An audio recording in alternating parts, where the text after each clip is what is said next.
Hi, Larry, you work here, right? Where do you keep your Cabernets? I'm a Cabernet. Where's the Cabs? Where's your Merlots? Where's your Chardonnays?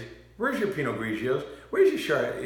And this is what everybody does, And I thought I've talked about this before, but it's time to give a homework assignment, not just teach. I need to make sure my guests and my blog followers follows. Hi, I'm Larry Baker. I am a level 2 certified sommelier and a senior wine and spirit specialist at the brand new ABC Fine Wines and Spirits in North Miami Beach at 14025 Biscayne Boulevard, across the street from the Lexus dealership, right in the same center with Target. I sounded like one of those late night Flex Seal, Phil Swift. Hey, Phil Swift here for Flex Seal and ride the boat in the shark-ridden water. That was weird doing that address and commercial.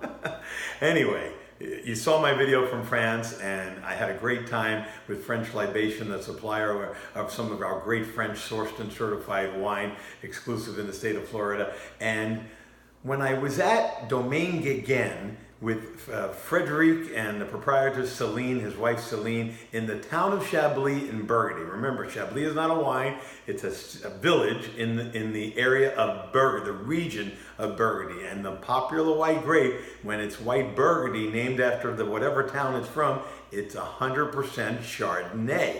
Chardonnay. Okay, and I'm drinking, they gave me this bottle of one of their Premier Crus that we sell. What a great bottle, it's so fresh.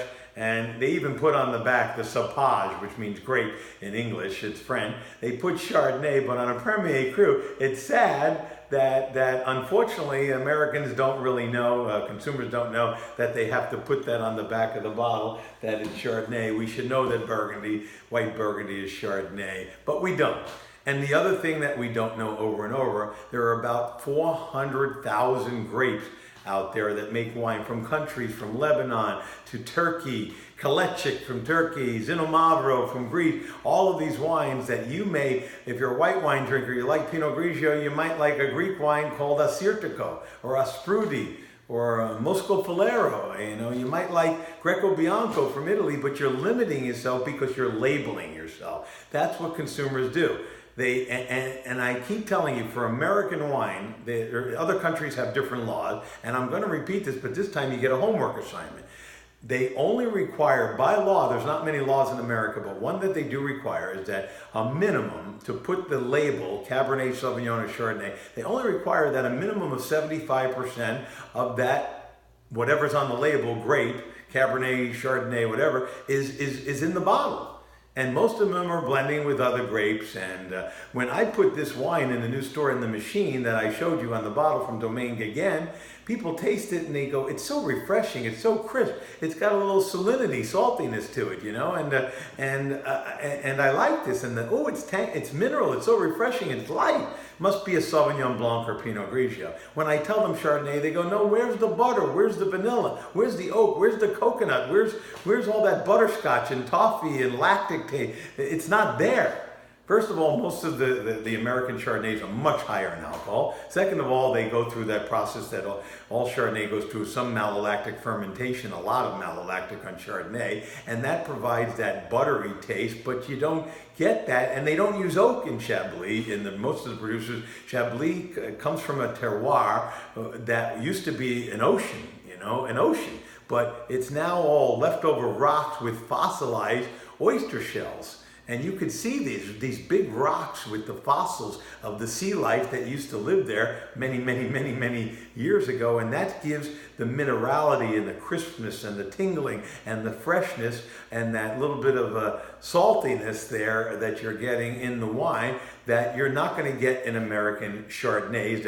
Most of them are using only 75% or 80% Chardonnay. And one of my customers, finally I used the bottle of the very popular Cake Bread Cabernet Sauvignon. And on this particular 2014 vintage 75.99 bottle, they actually are listing, when they don't have to because it's over 75%, they're listing the actual varieties of the grapes that they're putting in there. And the customer, the guest, can read that label and say, wow, It's 84% Cabernet Sauvignon, and it's a bunch of Merlot, and it's a bunch of Petit Verdot, and a bunch of Cabernet Franc, and some other grape. Malbec is in there, and it's all of this. And I didn't know that's in Cabernet. Is that every Cabernet? Pretty much, if it's American, and that's every Chardonnay, pretty much in American. They can mix other grapes, and some Pinot Noirs we're drinking even put white grape juice in there to sugarify them up, and put Gewürztraminer, Riesling. So the point of me wanting you to learn that is that there might be a Godello, from an area, or maybe you like an off-dry wine, as all you drink is Riesling. From America, it's going to be probably 75% Riesling and other grapes. Or maybe you only drink Sauvignon Blanc, and maybe you would like a Greco Bianco from Calabria. But you're never going to taste that because you keep asking people for where's your Cabernets, where's your Pinot Grigio, where's your Chardonnay section. So here's your homework assignment, and it'll help the people that you're asking too. Maybe they'll learn something, the waiters in restaurants and the retail people. I want you, even as foolish as you may feel at first, my customers do it all the time. They write to me on the blog, where are your 75% Merlots? Oh, where is your 75%? I want you to say 75% before you ask the question. Ask the waiter. He'll look at you like you're crazy. He or she will look at you like crazy. What do you have for by the glass that's 75% Merlot? I don't know. I mean, we have Merlot, but you mean 70. And educate them too, until they get the idea that it is not 100% in most cases when it comes to American wine. And that, when you realize that, and you realize how you've been spending money and buying the same grapes over and over that are really blends of other grapes, and every year going to taste different, and every year the blend's going to change, maybe that would open you to go by just style. I want a fruity wine, I want a dry wine, I want something I could taste a little vanilla with something, a little richness in the mouth, and maybe I could recommend a Viognier or something like that. But you're never going to get to try those grapes out there if you keep labeling yourself, my wife's a Merlot and I'm a Cabernet. 75%. I want you to say, my wife is a 75%, and I keep making people do it. Repetition will teach you, and you'll be thanking me down the road for that as you open your horizons to your wine lesson. Remember, you can find out more about that domain again I showed you, or any of our wines, or maybe information about our new store. You can look us up by store by going to our website at www.abcfws.com, and you know how to reach me. Over 4,000 people follow this blog. Just put the follow me in there, and you will get a thank you note once you confirm that it's you for your email address, and you will find out many ways to contact me from all over the world, 24/7, 365 days a week. I'm here to help you, but I will be grading your homework. So remember, it's good to be back. I don't have my cameraman Andrew, so I gotta just kind of rest the camera in my apartment. I miss him. I miss working with him and my camera work. But remember, wine is not for snobs. It's for everyday people like you and me. Even the ones that keep asking for 75% Merlot, 75% Cabernet. Do your homework.